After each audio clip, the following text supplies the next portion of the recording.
नमस्कार, dress sky bulletin में आपका स्वागत है। मैं हूं वर्षा पवार और चलिए बढ़ते हैं खबरों की ओर। नगर परिषद प्रशासन की ओर से शहर के मेवाड़ी गेट क्षेत्र में सार्वजनिक शौचालय बनाने को लेकर सोमवार को स्थानीय पार्षद सुशीला प्रजापत तथा क्षेत्रवासी लोहार समाज के लोग आमने सामने हो गए। इस दौरान पार्षद श्रीमती प्रजापत परिषद की ओर से चिन्हित स्थान पर ही सार्वजनिक शौचालय बनवाने की बात पर अड़ी हुई थी, जबकि लोहार समाज के लोग चिन्हित स्थान पर शौचालय नहीं बनवाने की मांग कर रहे थे। इस पर लोहार समाज के लोगों का तर्क था कि यह स्थान आबादी क्षेत्र में है तथा यहाँ पर शौचालय बन जाने के बाद आसपास रहने वाले लोगों का जीना मुश्किल हो जाएगा।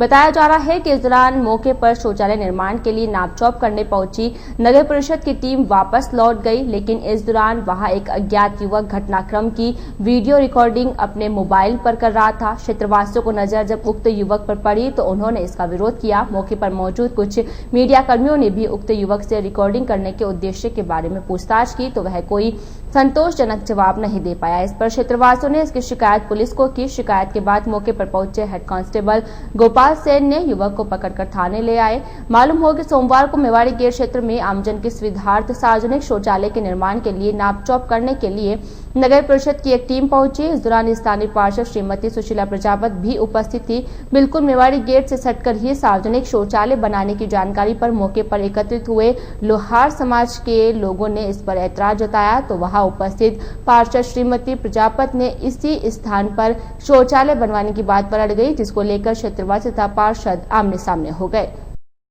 शहर में बढ़ते कोरोना संक्रमण के चलते प्रशासन तथा नगर परिषद प्रशासन की संयुक्त टीमें शहरवासियों को मास्क लगाने तथा सोशल डिस्टेंसिंग की पालना के लिए प्रेरित कर रही है। साथ ही उल्लंघन करने वालों के खिलाफ चालान बनाए जाकर जुर्माना भी वसूला जा रहा है। लेकिन ठीक इसके विपरीत नगर परिषद परिसर में ही प्रतिदिन कोरोना गाइडलाइन की पालना नहीं हो पा रही है। यहाँ पर जमकर सोशल डिस्टेंसिंग की धज्जियां उड़ रही है। मालूम हो कि नगर परिषद में जन्म तथा मृत्यु प्रमाण पत्र बनवाने के लिए प्रतिदिन बड़ी तादाद में आवेदक पहुंचते हैं। शाखा की विंडो पर दिन भर भीड़ उमड़ी रहती है, लेकिन इस दौरान कहीं पर भी सोशल डिस्टेंसिंग की पालना होती दिखाई नहीं देती है। दिन भर लोग एक दूसरे से सट कर खड़े दिखाई देते हैं और अपना अपना आवेदन पत्र देने के लिए आपाधाई करते नजर आते हैं। सबसे बड़ी विडंबना तो यह है कि यहाँ पर कोई भी कर्मचारी कोरोना गाइडलाइन की पालना के लिए तैनात दिखाई नहीं देता है।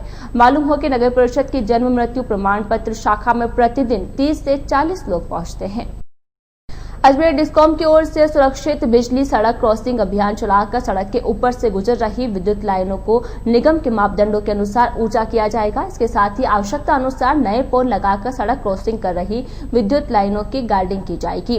निगम की ओर से उक्त अभियान चलाए जाने का उद्देश्य से विद्युत दुर्घटनाओं से निजात दिलाने व सुरक्षित तंत्र विकसित करना है। अभियान के तहत ब्यावर उपखंड के 5 जीएसएस क्षेत्र में सर्वे का कार्य किया गया, जिसके तहत 162 पॉइंट चिन्हित किए गए।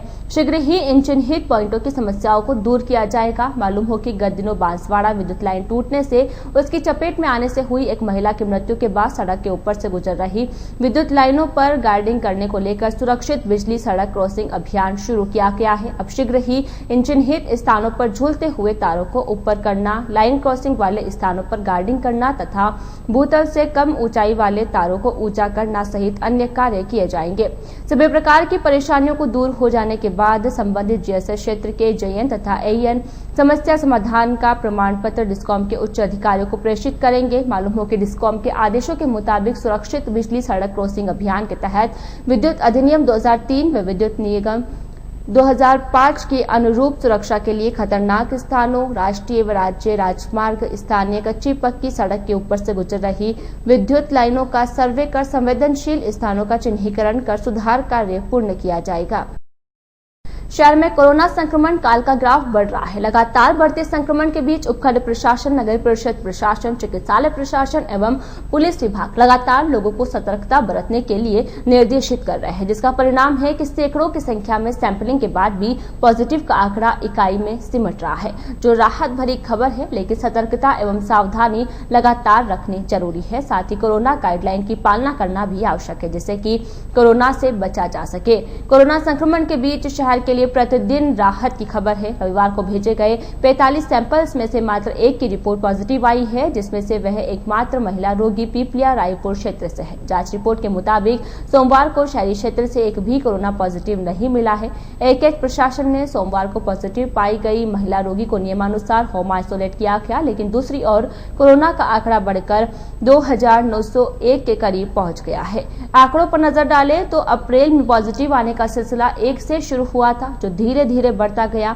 मई, जून, जुलाई की धीमी रफ्तार के बाद अगस्त एवं सितंबर में बड़ी संख्या में कोरोना पॉजिटिव सामने आए, जिससे आंकड़ा दिन ब दिन बढ़ता गया। कई बार ऐसे दिन में भी आए जब 50 से ज्यादा भी पॉजिटिव आए हैं, जो लगातार जारी रहे। इसके बाद दिसंबर में पहुंचते पहुंचते आंकड़ा 2500 के पार हो गया।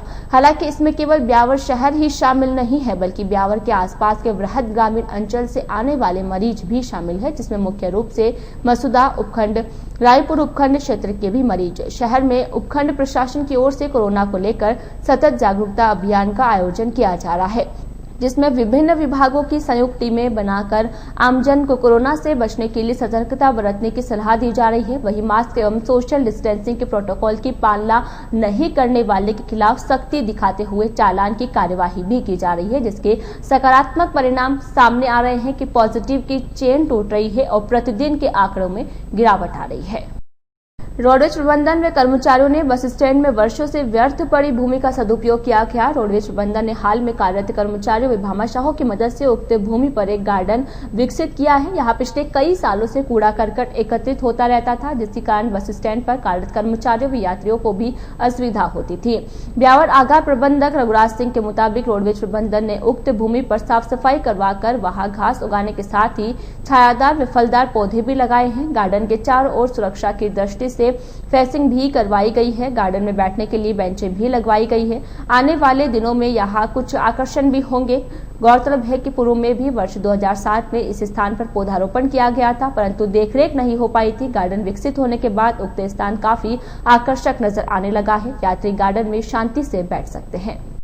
शहर में लगातार आतंक मचा रहे चोरों ने मसूदा रोड क्षेत्र में एक और ज्वेलर्स की दुकान को खंगाल डाली, लेकिन यहां से चोरों को कोई मोटी कामयाबी नहीं मिली है। दुकान को खंगालने के बाद चोर यहां से एक गले में रखी करीब 150 ग्राम चांदी थी, 1500 रुपए की नकदी ले उड़े। मगर इस घटना को लेकर क्षेत्र में दहशत का माहौल है। पिछले 3 दिन से इस क्षेत्र में चोरों ने अपना आतंक फैला रखा है। जानकारी के अनुसार श्रवणलाल सोनी की दुकान की छत पर चढ़कर चोर नाल के दरवाजे का कुंदा तोड़कर सीढ़ियों के सहारे दुकान में घुसे। यहाँ दुकान को पूरी तरह से खंगाल डाला। बताया जा रहा है कि दुकान में रखी न तो तिजोरी टूटी और न ही उसकी चाबी मिली, जिसके कारण तिजोरी पर हाथ मारने में सफल नहीं हुए।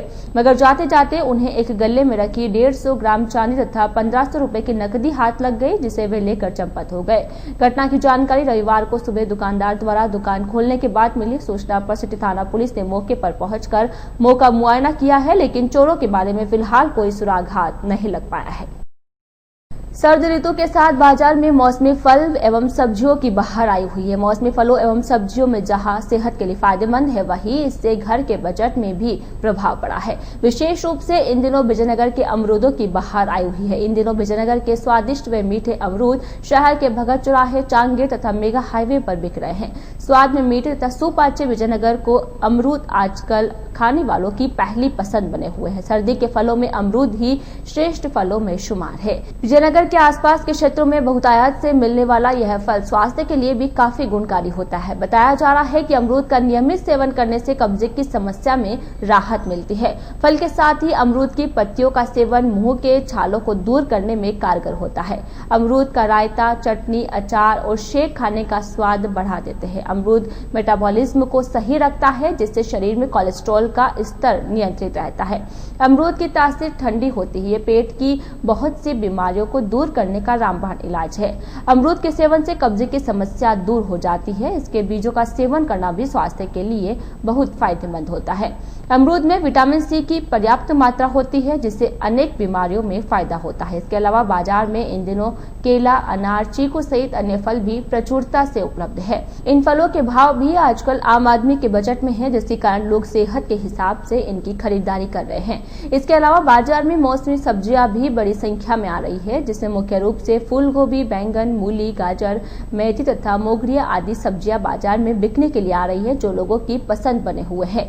इसके साथ ही मुख्य रूप से सर्दी का मेवा कहलाने वाली सब्जी हल्दी एवं मटर भी बहुतायत में आ रहे हैं। वहीं इनकी कीमत सामान्य होने के चलते आमजन की खरीद में भी आसान है। वहीं सर्दी के समय में अदरक भी बहुतायत से आ रही है। हालांकि इस समय आलू के भाव कई फलों से भी ज्यादा है। नए मौसम के साथ आ रहे नए आलू लोगों की पसंद बने हुए हैं। वहीं इस मौसम में आ रही सब्जियां सेहत के लिए भी फायदेमंद है। शहर के विजयनगर रोड स्थित केंद्रीय उपकारागृह ब्यावर में जेल प्रशासन के निर्देश पर 31 दिसंबर तक ऑपरेशन फ्लैश आउट अभियान चलाया जा रहा है, जिसके तहत जेलों में निषिद्ध सामग्रियों के प्रवेश पर प्रभावी रूप से रोक लगाने एवं बंदियों को ऐसी वस्तुओं को किसी भी प्रकार से जेल में नहीं लाने के लिए पाबंद किया जा रहा है।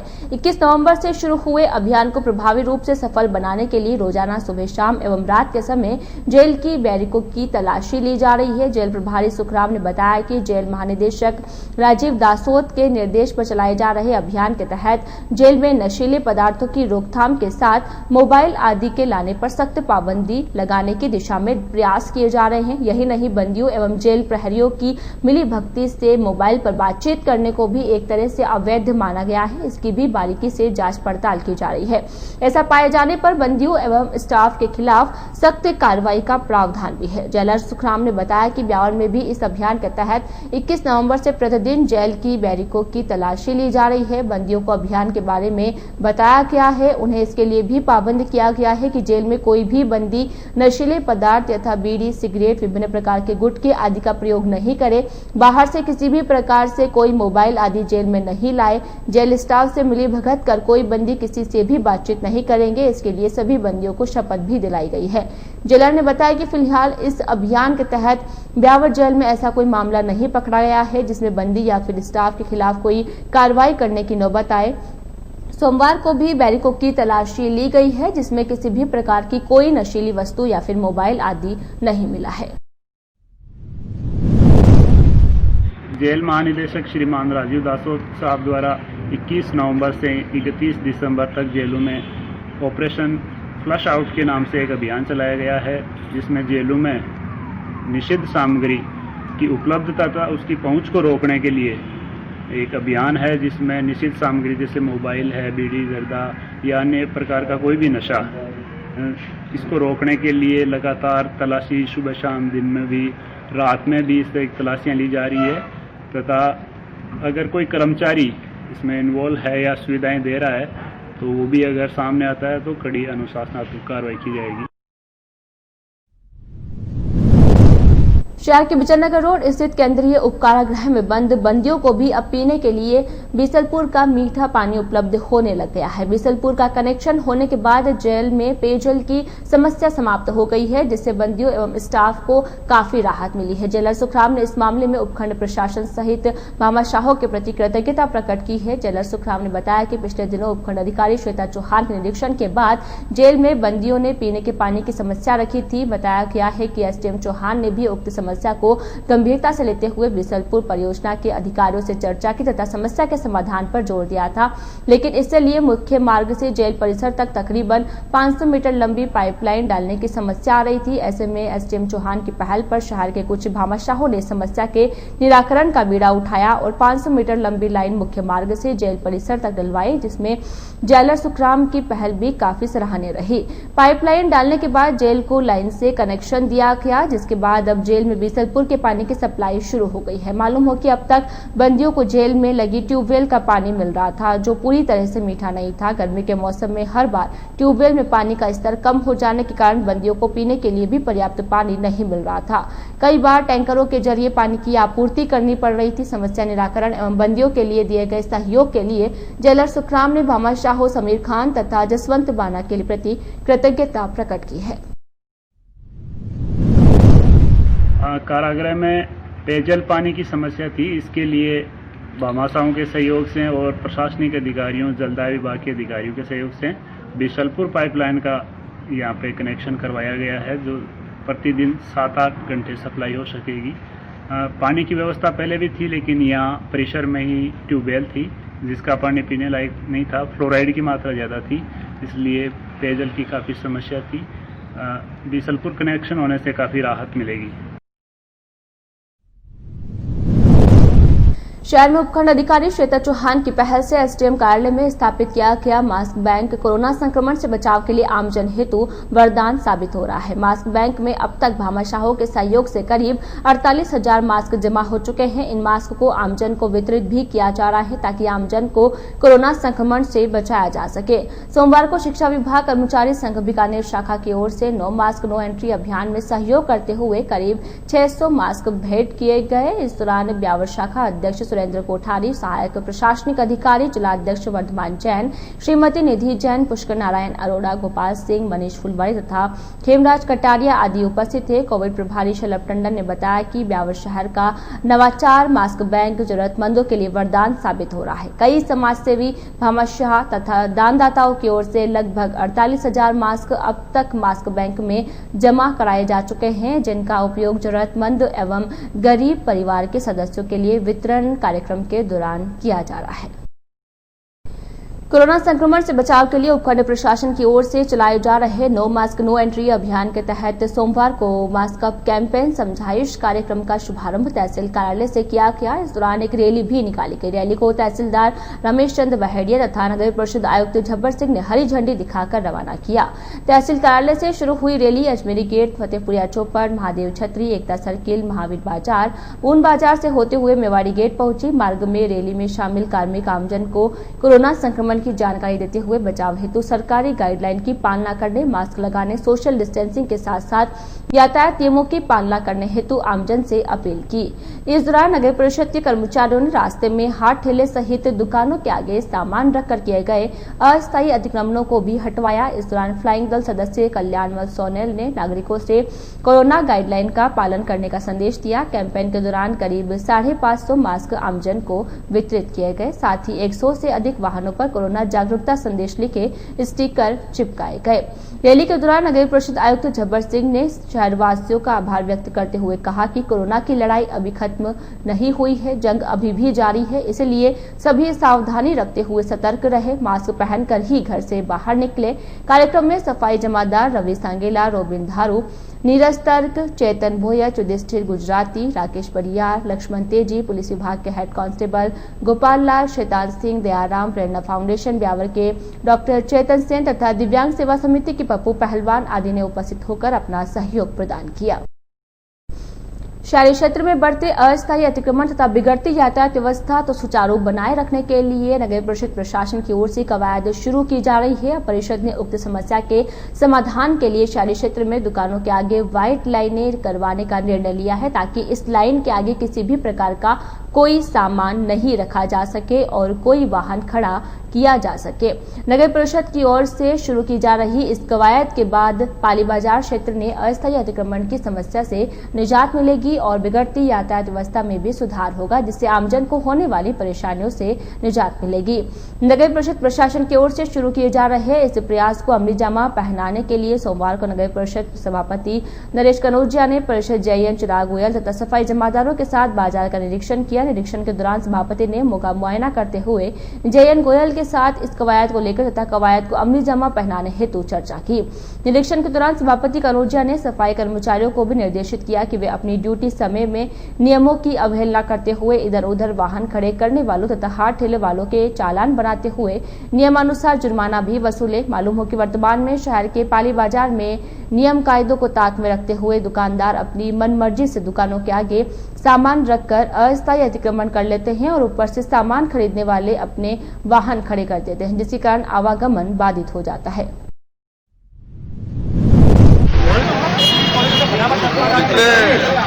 जब से बोर्ड बना उसके बाद से पाली बाजार में कुछ व्यवस्था थी जिसको सुधारने के लिए बीच में डिवाइडर भी हटाए गए। नगर परिषद द्वारा इसका जो एस्टीमेट बनाया था उसके बाद अब वाइट लाइनिंग पाली बाजार में होने जा रही है। लाइनिंग के बाद हम चाहेंगे कि व्यापारी लोग, दुकानदार लोग उनकी गाड़ियाँ लाइनिंग के अंदर रखें अस्त रूप से कोई ठेले वहाँ पे खड़े ना रहे पाली बाजार में, कोई बीच में, और बीच का जो रास्ता है जो गाड़ियों को रखने का काम होता है बिल्कुल बंद हो जाए, खुला रहे मार्केट आने वाले दिनों में। उसके लिए हम यहाँ हमारे जो अधिकारी लोग और सफाई कर्मचारी, इंस्पेक्टर वगैरह यहाँ इकट्ठे हुए हैं। उनका उद्देश्य केवल यही है कि जिन जिन के क्षेत्रों में जो एरिया आता है सख्ती से आने वाले दिनों में नियमानुसार उनके जो लोग गाड़ियाँ रोड पे खड़ी बीच में खड़ी करते थे उनका जुर्माना वसूलें और नियमानुसार कार्रवाई करें, ताकि पाली बाजार फिलहाल खुला नजर आए। पाली बाजार के बाद हम अन्य जगहों की जहाँ कोशिश करके वेंडिंग जोन बनाने के प्रयास कर रहे हैं, ताकि कुछ हद तक जिस तरीके से व्यवस्था है उस पर काबू पाया जाए। केंद्र सरकार की ओर से एक ही माह में 2 बार गैस सिलेंडर के दामों में वृद्धि करके आमजन को आर्थिक बोझ देने वाली केंद्र सरकार के खिलाफ सोमवार को युवा कांग्रेस की ओर से विरोध प्रदर्शन किया गया। सोमवार शाम को शहर के चांगेट स्थित महात्मा गांधी सर्किल पर विधानसभा अध्यक्ष भूपेंद्र पाल पंवार के सानिध्य में एकत्रित हुए कांग्रेस जनों ने चूल्हे पर रोटियां सेक कर गैस सिलेंडरों के दामों में की गई बढ़ोतरी पर आक्रोश जताया। इस दौरान गैस सिलेंडर को माला पहनाकर मोदी सरकार के प्रति शोक प्रकट किया गया। इस दौरान उपस्थित कांग्रेस जनों तथा पार्षदों ने मोदी सरकार हाय हाय मोदी तेरी तानाशाही नहीं चलेगी, नहीं चलेगी, जो हिटलर की चाल चलेगा वो कुत्ते की मौत मरेगा, जन विरोधी केंद्रीय सरकार हाय हाय, बीजेपी हाय हाय तथा गैस के बढ़े दाम वापस लो सरी किनारे लगाते हुए आक्रोश प्रकट किया। सोमवार को युवा कांग्रेस की ओर से किए गए विरोध प्रदर्शन के दौरान एडवोकेट रामेश्वर मेवाड़ा, शैलेश शर्मा, पार्षद राजेंद्र तुनगरिया, अजय स्वामी, राजेश शर्मा, हनुमान चौधरी, संपत्ति बोहरा, मानक बोहरा, राजेश जादव सहित बड़ी संख्या में युवा कांग्रेस कार्यकर्ता आदि शामिल थे। भाजपा सरकार द्वारा मेरे देश की गरीब जनता को लूटने के लिए गत एक सप्ताह में 50-50 रुपए करके 2 बार भाव बढ़ाए, जिससे आम गरीब जनता गैस का सिलेंडर खरीदने में अपने आप बहुत परेशानी महसूस कर रही है। हम युवा कांग्रेस के और कांग्रेस के सभी कांग्रेस जन भाजपा सरकार से मांग करते हैं कि इन बढ़े हुए गैस के दामों को वापस लें और इस देश की गरीब जनता को राहत प्रदान करें। जन विरोधी कार्य कर करके भाजपा सरकार ने हमारे देश की जनता को गले तक ला दिया है। अब इस जन विरोधी सरकार को हटाने के लिए कांग्रेस का संकल्प है, यदि शीघ्र ही ये बढ़े हुए गैस के दाम वापस नहीं ले रहे हैं तो बड़ा आंदोलन किया जाएगा। आज ब्यावर विधानसभा युवा कांग्रेस ने देश में मोदी सरकार, निकम्मी सरकार द्वारा 10 दिन के हाल ही 15 दिनों में 102 रुपए की वृद्धि करके घरेलू गैस के सिलेंडरों में जो वृद्धि की है, जब पूरा देश बेरोजगारी की मार झेल रहा है, पूरा देश 60% बेरोजगार बैठा है। अभी लॉकडाउन खत्म होने के बाद में मजदूर लोगों को काम नहीं मिला, उसके पहले इन्होंने ये महंगाई की मार मारी गई है। पेट्रोल के दामों में रोज वृद्धि हो रही है, ना इनको कोई मतलब नहीं है। पूरा देश गरीबी के ध्वंस झेल रहा है। किसान जो 50 लाख लोग सिंधु बॉर्डर पर अपनी हक की लड़ाई लड़ रहे हैं, उनको वो नहीं दिखता है, और ये इनके महंगाई अपनी जेब भर रहे हैं। वो जुमलेबाज लोग कहाँ गए जब यूपीए सरकार में सालाना में 3 रुपए बढ़े थे, जब इन्होंने कहा भारत बंद की चेतावनी थी। वो अभी गरीब जनता के लिए रोड पर क्यों नहीं आते हैं? कहाँ है वो? कहाँ सोए हुए हैं वो जुमलेबाज लोग? क्यों नहीं उनको ये गरीब जनता का ध्वंस दिख रहा है?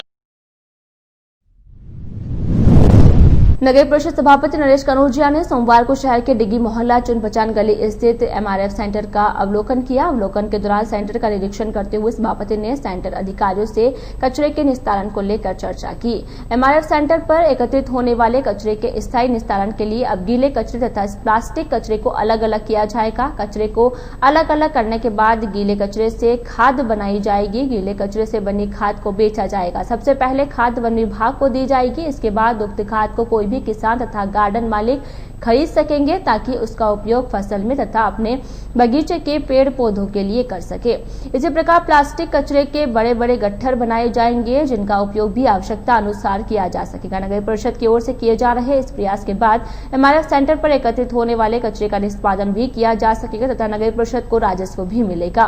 नगर परिषद सभापति नरेश कनौजिया ने बताया कि स्वच्छ भारत अभियान के तहत नगर परिषद की ओर से स्वच्छ के शहर के प्लास्टिक मुक्त करने तथा कचरे के निस्तारण के लिए MRF सेंटर स्थापित किया गया है। अब उक्त सेंटर पर आने वाले कचरे का निस्तारण किया जा रहा है जिसके तहत गीले कचरे तथा प्लास्टिक को अलग अलग किया जा रहा है। सभापति कनौजिया ने बताया कि गीले कचरे से खाद बनाई जाएगी जिसे वन विभाग के पश्चात किसानों तथा गार्डन मालिकों को बेची जाएगी। इसी प्रकार प्लास्टिक कचरे के भी गड्ढे बनाकर जाकर उसको भी निस्तारण किया जाएगा। जैसा कि विदित है कि प्लास्टिक को हटाने के लिए अभियान चल रहा है और साथ ही स्वच्छ भारत बनाओ अभियान के तहत लोगों से अपील करके कि भाई ये प्लास्टिक का कम से कम यूज करें, बंद करें और उसी के तहत पर्यावरण सुधार को लेके MRF सेंटर चालू किया गया है जावर में भी, जिसमें आपको हमारे अभियंता ने जानकारी दी है कि किस तरीके से प्लास्टिक को रीयूज करेंगे हम और किस तरीके से जो वेस्ट मटेरियल है उससे खाद बनाई जाएगी और किस तरीके से जो अन्य जो इसमें से काम आने वाली चीज़ है उसको हटा के अलग अलग करके बांट कर उसका उपयोग लेना है और मतलब हर चीज़ का इस MRF सेंटर के मार्फत उपयोग में लिया जाएगा। और लोगों से ये अपील है कि कचरे को इधर उधर ना फेंके, साथ ही प्लास्टिक और पन्नियाँ और जिस तरीके से ये घातक चीज़ें हैं जो जिसको हम डिस्ट्रॉय नहीं कर सकते उनको पे लगाम लगे और आने वाले समय में भी MRF सेंटर और भी जगह स्थापित किए जाएंगे। उसी की प्रक्रिया में पहला चरण ये है, इसमें सभी लोगों के सहयोग अपेक्षित है। द्वारा मटेरियल रिकवरी फैसिलिटी सेंटर चालू किया गया है। इसमें 10 टन पर डे का वेस्ट MRF सेंटर पे लाके डाला जा रहा है और इसमें 5 रैक पिकर्स लगा के सब कचरे का सेग्रीगेशन करवाया जा रहा है। सेग्रीगेशन में मेनली ड्राई वेस्ट और वेट वेस्ट को अलग कर रहे हैं। वेट वेस्ट से कंपोस्टिंग मशीन से अपन खाद बनाने का काम कर रहे हैं और ड्राई वेस्ट को भी प्लास्टिक, लोहा वगैरह में अपन अलग डिवाइड कर रहे हैं उसको। और जो 50 माइक्रोन से कम की पॉलीथीन है उसको सबको एक साथ इकट्ठा करके बेलिंग करके और रिसाइकलर्स को बेच दिया जाएगा। इससे जो वेस्ट है 50% तक अभी रिड्यूस पे आ चुकी है नगर परिषद और हमारा टारगेट अभी 20 से 25% का है। खाद बनाएगी नगर परिषद, शुरू में वन विभाग को देंगे और उसके बाद में अगर कोई किसान है या बगीचे वाला है वो नगर परिषद से लेना चाहे तो शुरू में हम बोर्ड के निर्देशानुसार या गवर्नमेंट के निर्देशानुसार जो भी दरें निश्चित की जाएंगी उन दरों पर बेचना शुरू करेंगे। ये एक्चुअली बेलर मशीन है, ये कॉम्पैक्ट करके कम साइज में इसका एक गट्ठा बना देगी और जो रिसाइकलर्स हैं वो एक गट्ठे यहाँ से लेके जाएंगे तो उसमें सारी ऑपरेशनल जो कॉस्ट है वो सामने वाले की रहेगी। नगर परिषद 0 कॉस्ट पर काम करेगी। आज के इस बुलेटिन में फिलहाल इतना ही। पूरी टीम के साथ दीजिए इजाजत, फिर मिलेंगे। नमस्कार।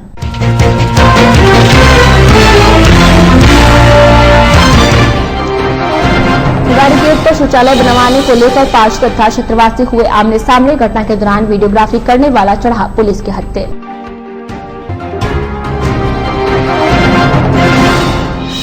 शहर में चोरों ने फिर खंगाली ज्वेलर्स की दुकान 150 ग्राम चांदी व 1500 रुपए की नकदी पर किया हादसा।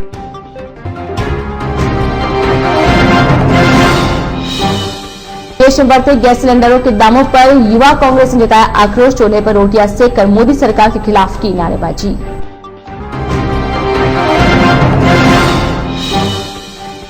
और सर्दी के मौसम में बाजार में मौसमी फल एवं सब्जियों की बहार, भाव आम आदमी के बजट में एवं सेहत के लिए फायदेमंद।